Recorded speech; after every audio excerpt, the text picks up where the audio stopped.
Ya teman-teman, jadi di saat ini saya akan mewawancara teman saya terkait dengan kurangnya perlindungan agama dan hak asasi manusia di Kota Ambon. Ya, bagaimana menurut pendapat teman eh, tentang kurangnya perlindungan agama dan hak asasi manusia di Kota Ambon? Oke, baik, terima kasih teman yang sudah berikan pertanyaan yang sangat bagus. Di sini kita menjelaskan beberapa poin. Yang pertama, kurangnya intoleransi dan kurangnya dialog antar agama, maka terjadinya minim terhadap perlindungan agama dan hak asasi manusia. Iya, oke, baik. Ya, terima kasih teman atas masukannya atau penjelasannya. Kita masuk pada poin berikut. Apa saja faktor-faktor yang mempengaruhi hingga terjadinya perlindungan yang minim terhadap agama dan hak asasi manusia di Kota Ambon? Oke, baik. Kita menjelaskan di sini juga ada beberapa poin. Di sini yang pertama konflik sekretarian, terus yang kedua intoleransi, kurangnya dialog antar umat beragama, intervensi dan politik, dan segregasi sosial.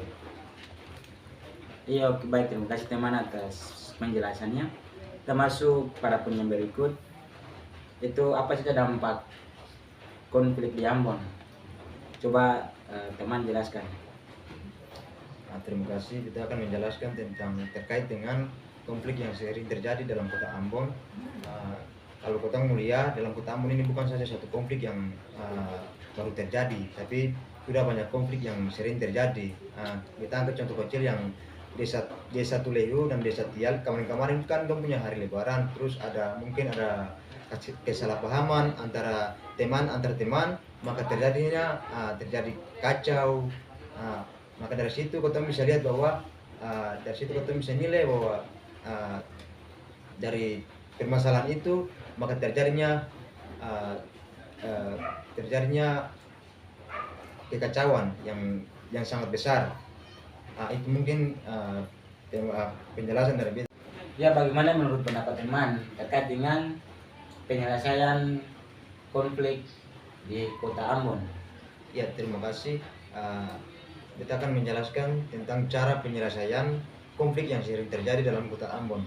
Yang pertama yang harus kita menjelaskan itu pendekatan keamanan dan darurat.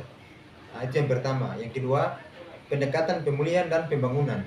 Itu yang kedua, poin yang kedua. Terus poin yang ketiga, rancangan aksi daerah. Itu dimaksud di poin yang ketiga. Terus poin yang keempat, peran masyarakat sipil. Itu poin yang keempat. Yang berikut, peran perempuan. Yang terakhir yang harus kita menjelaskan di sini, upaya masyarakat sendiri. Itu, terima kasih. Itu mungkin penjelasan dari kita.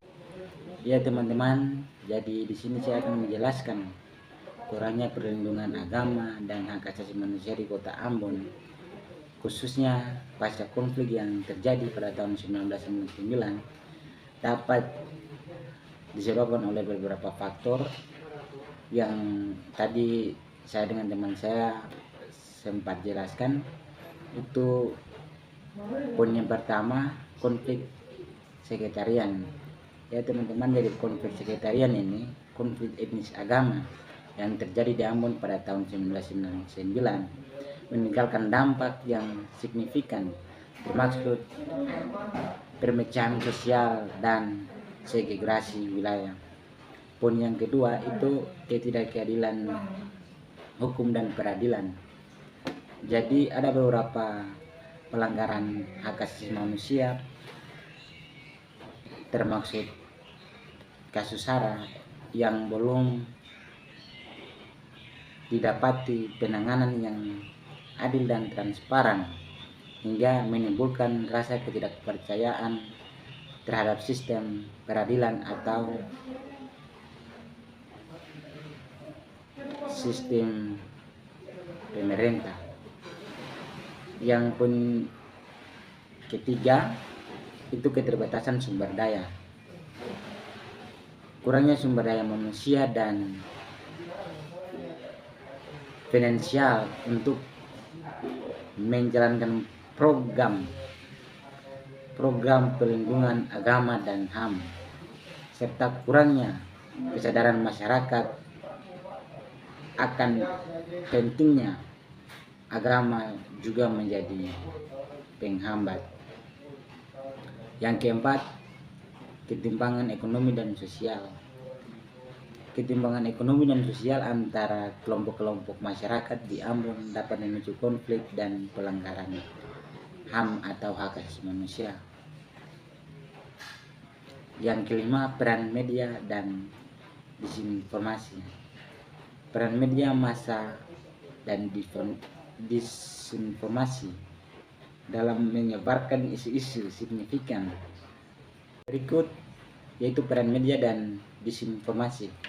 Peran media massa dan disinformasi dalam menyebarkan isu-isu sensitif dan memicu intoleransi juga dapat menjadi faktor pendorong pelanggaran hak asasi manusia dan ketetanggaan sosial.